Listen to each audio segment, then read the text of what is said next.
लाल सूर्य जैसे शोभा को प्राप्त हो, ऐसे श्री मस्तक के ऊपर वो जो शिरोमणि है, वो शिरोमणि अपूर्व शोभा को प्राप्त कर रही है। अलौ इना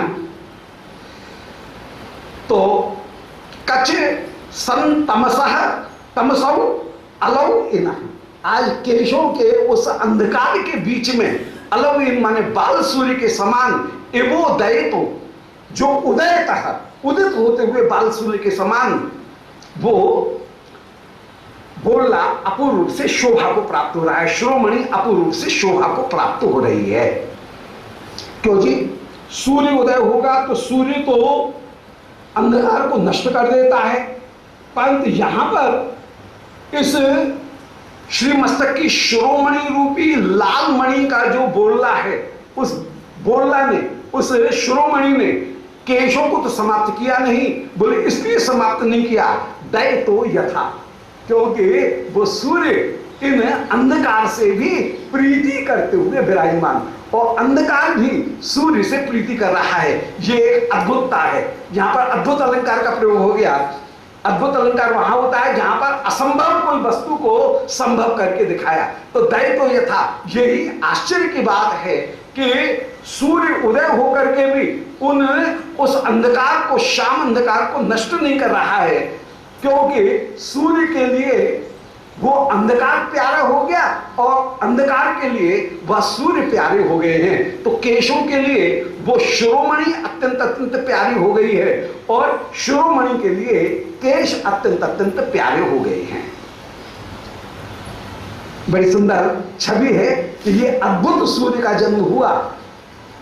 सूर्य जिस समय उदय होता है उस समय एकदम अंधकार भी दूर नहीं होता है, कुछ झुटपुटा जब है तो उसमें सूर्य भी विराजमान है, कुछ अंधकार भी विराजमान है, तो अभी पूरा वैर प्रारंभ नहीं हुआ है, परंतु यहां पर भी केश की सुंदर शोभा अपूर्व रूप से विराजमान है। तो ललितयात परस्थितया, ललिता जी ने सामने आकर के सन्मुख रुख लेकर के शिरोमणि इहो परे साधुतया अर्पिता, उस मान के ऊपर शिरोमणि को साधु प्रकार से अर्पित किया, ठीक प्रकार से संभाल करके अर्पित किया, और वो मणि बिरुरुचे अपूर्व रूप से सुशोभित होती हुई विराजमान हुई।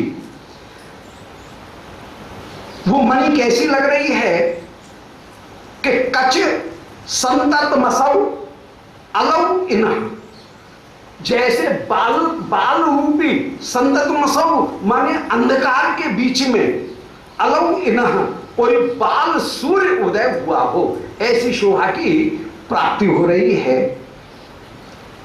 उदयतः, और उदित होते हुए सूर्य जैसे अपूर्व रूप से लाल होता है, ऐसे वो मणि भी लाल मणि होकर के श्रीमस्तक के ऊपर शोभा को प्राप्त हो रही है।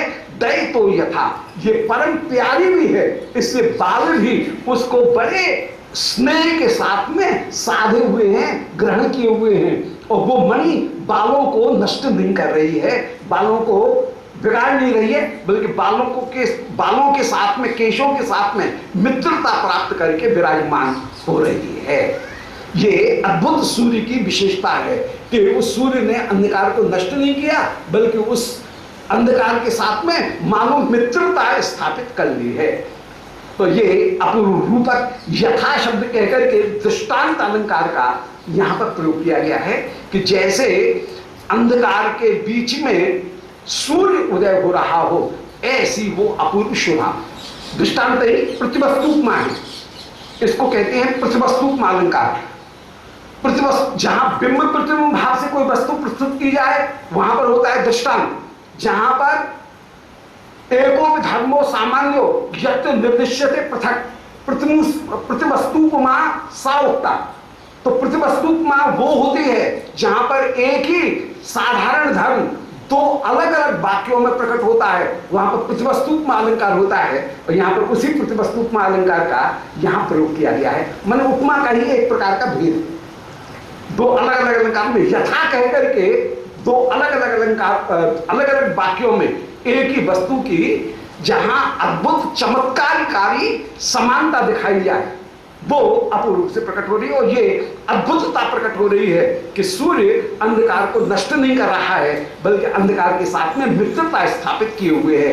तो आज उस शिरोमणि के द्वारा बालों की भी अपूर्व शोभा प्रकट हो रही है। तम अभिता स्पृशति नव मौक्तिका बले अभात अधिरेख मपिस्थिता। बीच में बोलना को जमाया। अब जमाने के बाद में पीछे की जो डोरी है, मोती की जो लड़ है, उस मोती की लड़ को लेकर के पीछे तक ले गई और वो लड़ इतनी है जितनी मांग बनाई उस मांग के नाप की मोती उसमें है। फिर इसके बाद में उसके छोर में कहीं काला डोरा है और वो काला डोरा बालों के साथ में मिलकर के गूंथ दिया जाएगा। तो जो मांग भरी गई है, मोती की जो मांग भरी गई है, वो मोती की मांग जितनी मांग निकाली गई उतनी मांग में तो मोती है और उसके बाद का जो भाग है वो भाग श्याम रेशमी डोरे के साथ में बना हुआ है और वो डोरा केश के साथ में मिलकर के कहीं सामंजस्य स्थापित करते हुए विराजमान और केश के साथ में मिलकर के ही छोर तक उनको गूंथ दिया जाएगा। तो उसी शोभा का वर्णन कर रहे हैं कि तम अभिता स्पृशति नव मौक्तिका।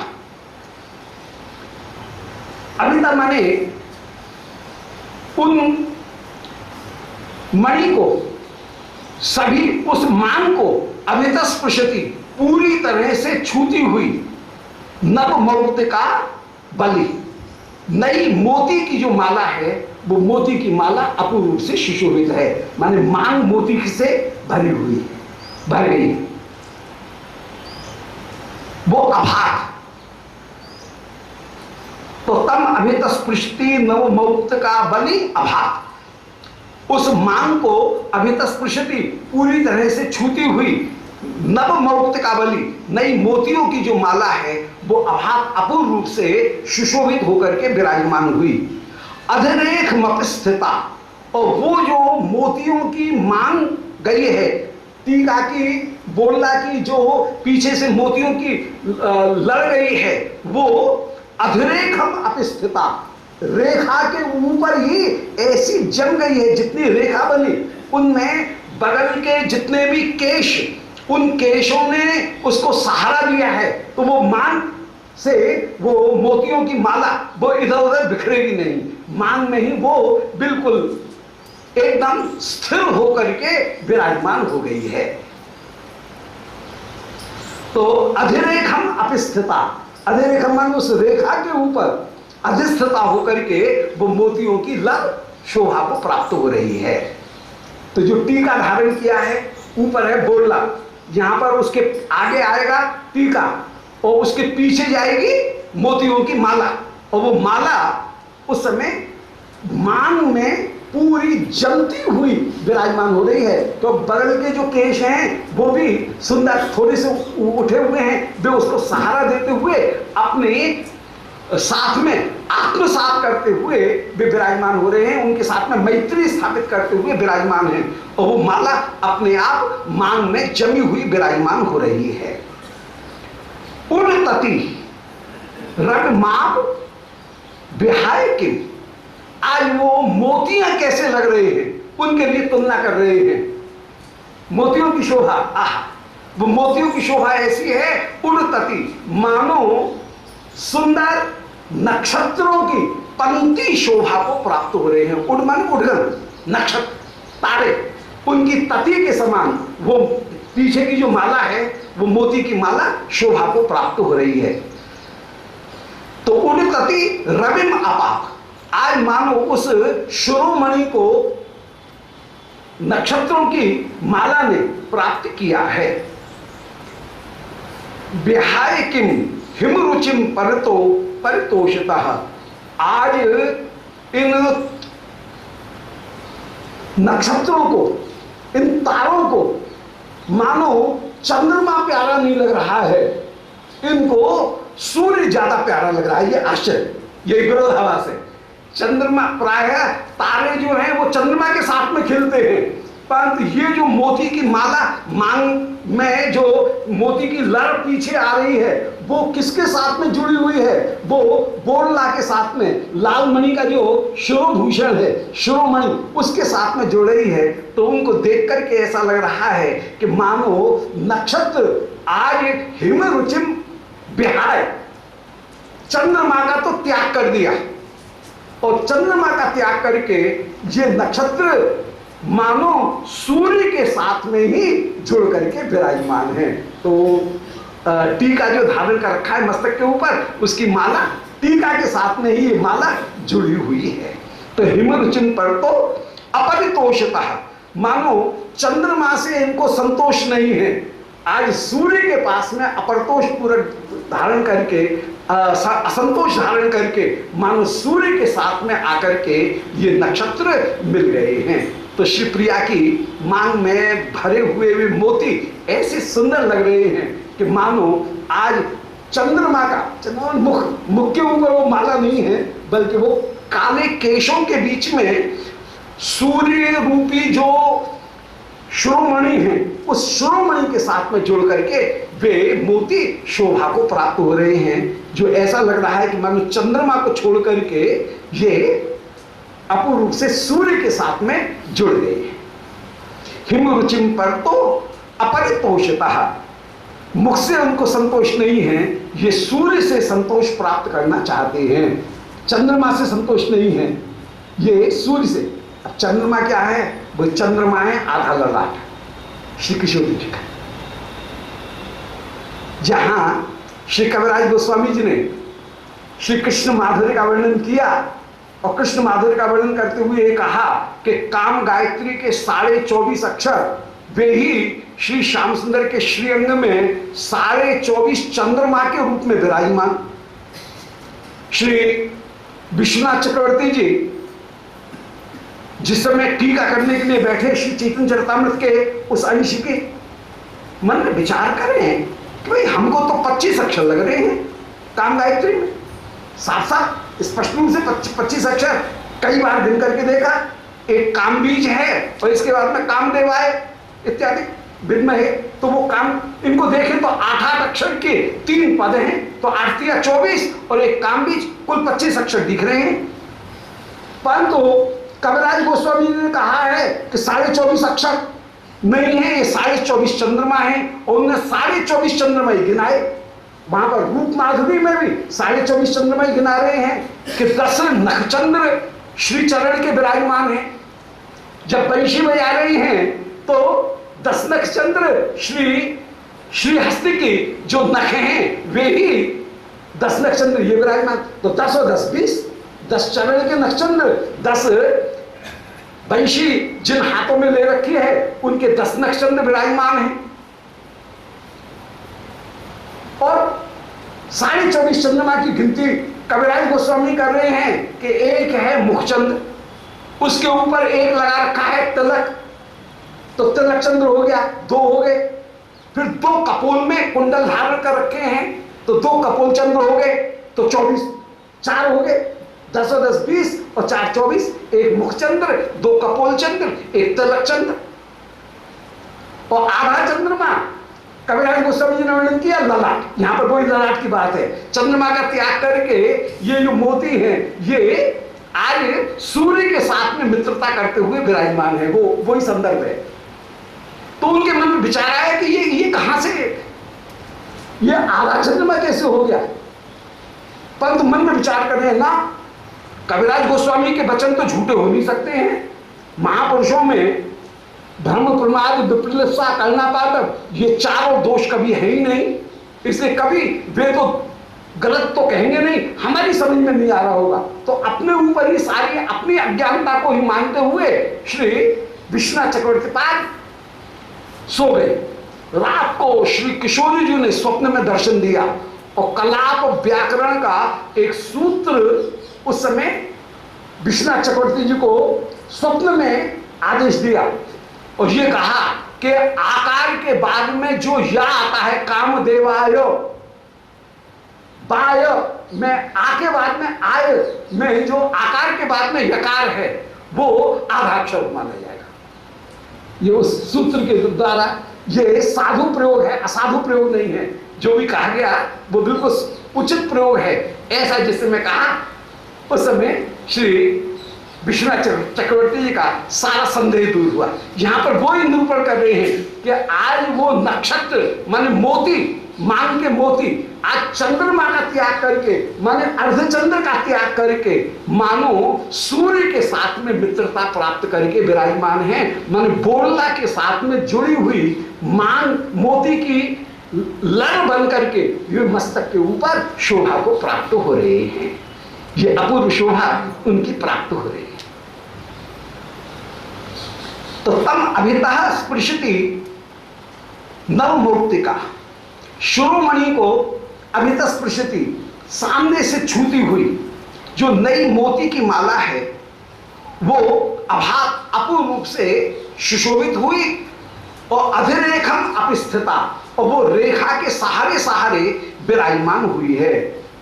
उड़ती रविमाप विहायकिम, आज चंद्रमा की पंक्ति ने सूर्य को तो प्राप्त कर लिया है और विहायकिम हिमरुचिम, क्या उसने हिमरुचि माने चंद्रमा का त्याग कर दिया है। चंद्रमा का त्याग करके विराजमान हुई। परितो अपरितोषितः, मानो उसको अर्धचंद्र से संतोष नहीं है, मानो वह अब सूर्य के द्वारा प्रकाशित होना चाहती हैं। इसलिए अपरितोषितः, पूर्ण संतोष प्राप्त न करके अब सूर्य का आश्रय ग्रहण करके ये विराजमान हो रही हैं। क्योंकि अभी अभी स्नान किया है ना, तो स्नान करने के बाद में तो फुरफुरी लगती है, ठंड तो लगती है।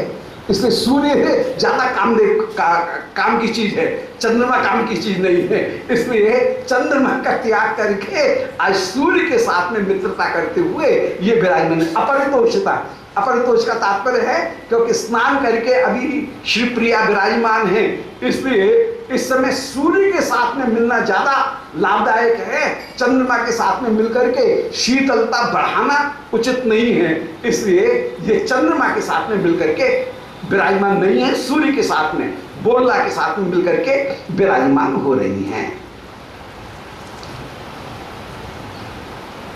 विनिहिता लक चुंबित मौक्तिका तनु धनुष सदृशी न ललाटिका,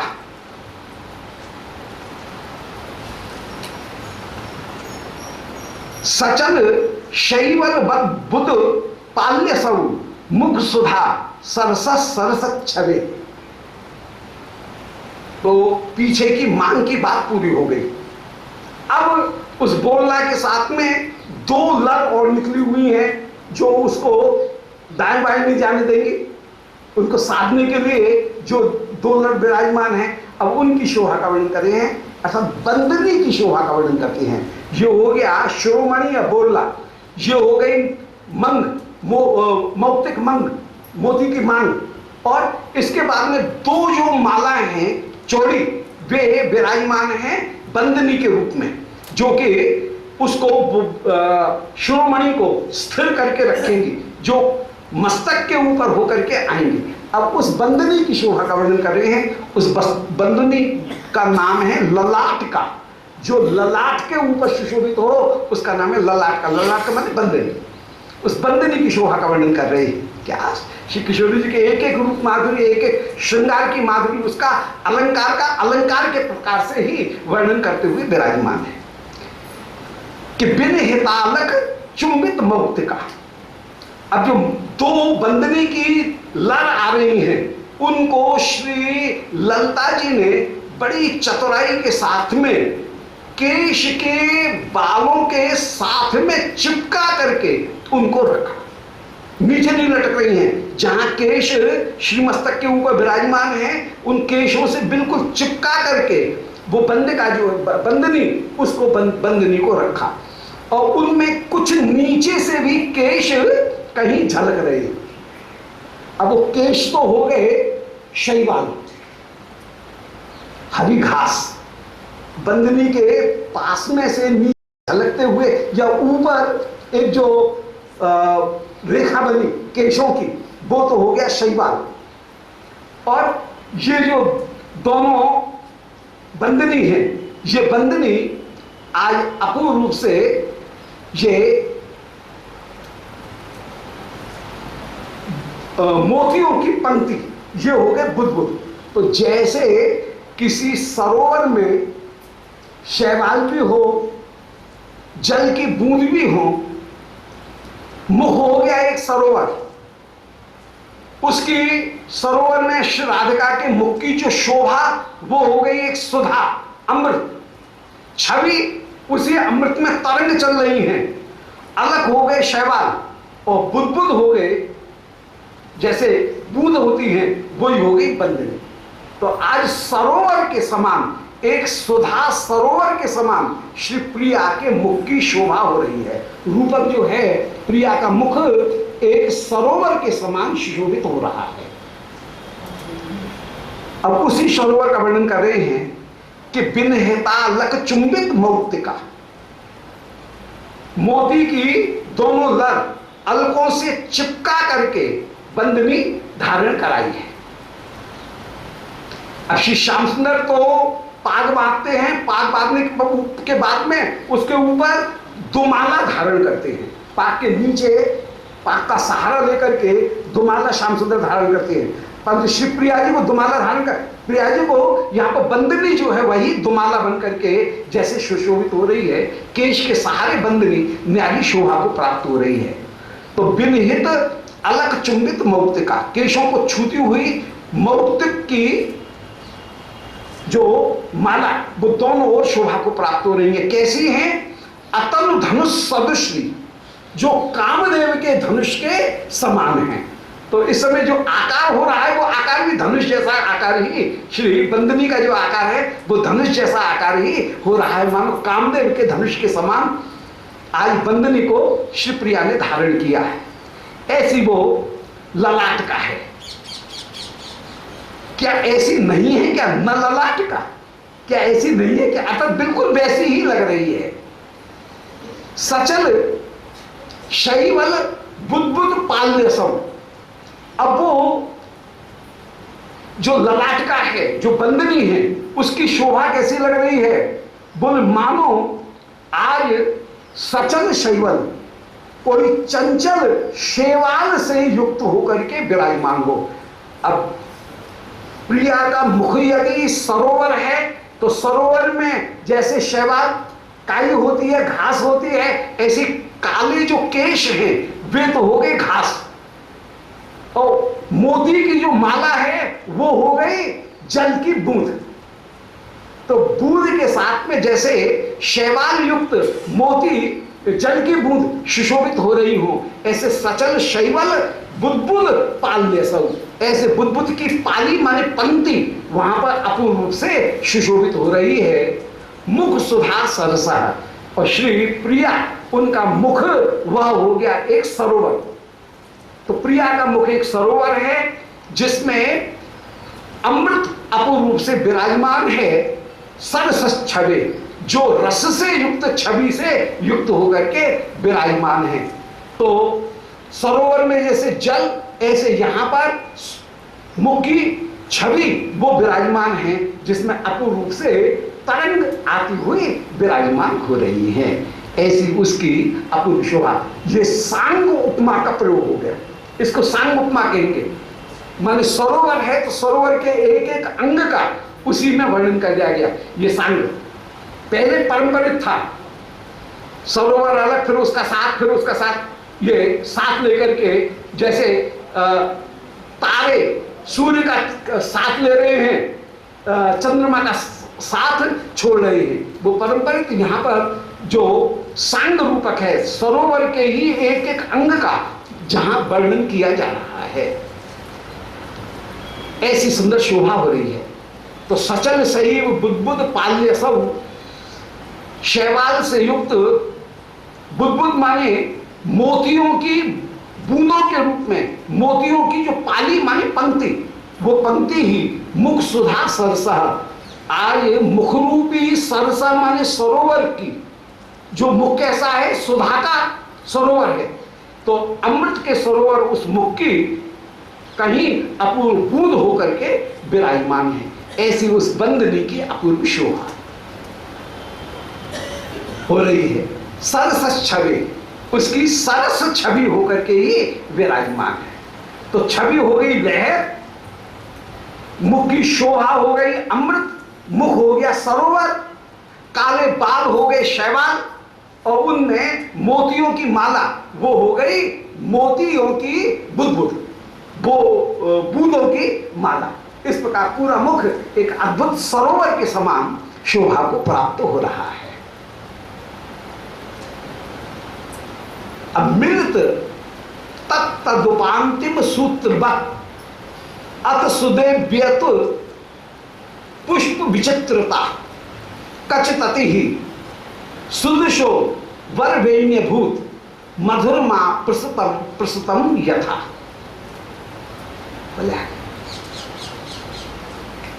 मिलित तत्तदुपांतिकम तत्तद उपांतिम सूत्रवत्। अब 3 छोर हो गए, 2 छोर तो आए सामने से, वे कान से होकर के चोटी तक पीछे गए।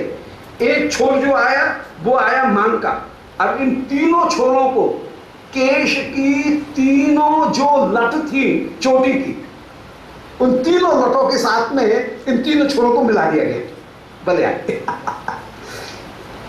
कितना एकदम साक्षात दर्शन कर रहे हैं। वो तीनों जो छोर हैं बंदनी के, उनको केश की लटों के साथ में, क्योंकि जब चोटी गूंथी जाएगी तो उसकी भी 3 भाग करके त्रिवेणी करके, फिर त्रिवेणी को गूंथ करके फिर एक वेणी बनाया जाएगा। तो तीनों जो छोर आ रहे हैं, उन तीनों छोरों को, अब वो छोर इतने हैं कि केशों के साथ में जब उनका अंतिम भाग मिला तो वहां मिल करके वो केश के रंग के ही हो गए। वो केश के साथ में मिल जाएंगे, अलग से दिखेंगे नहीं, केश के रंग के ही होकर के वे रेशमी डोरा धागे के वो जो छेड़ा है उसको कहते हैं परछिया। उसका श्रृंगार शास्त्र माने श्रृंगारी जो भाषा है उसमें, श्रृंगारिया की भाषा में उसको कहते हैं परछिया। कोई भी आभूषण उसको जिस डोरे से बांधा जाता है उसको कहते हैं परछिया। तो वो परछिया जो है तीनों, उन परछियाओं को केशों के साथ में ही कहीं मिला दिया गया। तो मिलित तत्व उपांतिम सूत्रवत्। उपांतिम जो सूत्रवत् है, उपांतिम माने उन लड़ों के, तीनों जो मोती की लड़ थी, उन तीनों मोतियों की लड़ के छेड़ा जो थे, परछिया जो थे, वो उपांतिम सूत्र वे सूत्रवती हैं, माने बिल्कुल पतले पतले हैं और केशों के साथ में मिलकर के एक तत्व हो जाएंगे, वे एक रंग हो जाएंगे। उनको अत सुदेवी उत पुष्प वितात उतो, उनको लेकर के सुदेवी जी ने उतो उनको गूंथना प्रारंभ किया। जय हो। इन सखियों की यही तो सेवा देकर के मन में कहीं लोभ साधक को उत्पन्न होता है। यदि ये कथा नहीं श्रवण करेंगे तो लोभ कैसे उत्पन्न होगा। इस कथा का परम लक्ष्य ये है कि श्रुते कृष्णादि माधुर्य दृष्टे धीर यदपेक्षते नात्र शास्त्रम न युक्तिम चो तद लोभोत्पत्ति लक्षण। लोभोत्पत्ति का लक्षण ये है कि शास्त्र क्या कहता है, युक्ति क्या कहती है, इसकी परवाह नहीं रहे। और इन सौभाग्यवती परम भागवती इन सखियों के, मंजरियों के सौभाग्य को देख करके साधक के हृदय में भी कभी ये लोभ उत्पन्न हो कि हाय क्या श्री किशोरी जो किम और कदा, ये रोते हुए, हमारे पास में और कोई साधन है नहीं, हमारे पास में 2 ही साधन हैं, एक किम और कदा। कब कृपा करोगी, क्या ये सेवा दोगी। ये किम और कदा, इन 2 बातों को लेकर के रोते हुए साधक विराजमान हो, उसके हृदय में जो लोभ उत्पन्न हो और उस लोभ में किम कदा के करके रोता रहे। और रोते हुए श्री जब रोएगा तो श्री किशोरी जो कभी उसे अपने परिकर में स्थान देंगी। तो ये लोभ उत्पन्न करने के लिए ही ये पूरी कथा के श्रवण का परम फल है। साधक को 2 वस्तुएं पकड़ करके रखनी पड़ेंगी। एक तो मेरा अपना स्वरूप क्या है और दूसरा मेरे जीवन का लक्ष्य क्या है। हमारा अपना स्वरूप है कि श्री प्रिया जी ने कृपा करके मुझे अपना अपनी दासी का स्वरूप दिया है, मंजरी स्वरूप दिया है। हम सर्वदा अपने मंजरी स्वरूप में विराजमान हो। और मंजरी का जीवन का लक्ष्य क्या है? युगल को सुख देना। इसलिए स्वरूप और भाव इन दो को पकड़ करके साधक विराजमान होगा। तो इन कथाओं को श्रवण करके साधक के हृदय में लोभ उत्पन्न हुआ। लोभ उत्पन्न होकर के जो स्वरूप श्री प्रिया जी ने कृपा करके प्रदान किया है, उस स्वरूप को पकड़ करके किम और कदा कहते हुए जब वो रोएगा, तो रोते रोते वह बाह्य अभिनिवेश से दूर हो जाएगा। और रोते हुए जब वह इन लीला कथा को श्रवण करते हुए, जब स्वरूप सेवा करते हुए विराजमान, उपकरण की सेवा करते हुए विराजमान होगा, तो उपकरण की सेवा निकुंज की सेवा में पहुंच जाएगी और निकुंज की सेवा उसके यथावस्थित शरीर में प्रकट हो जाएगी। जैसे वीणा और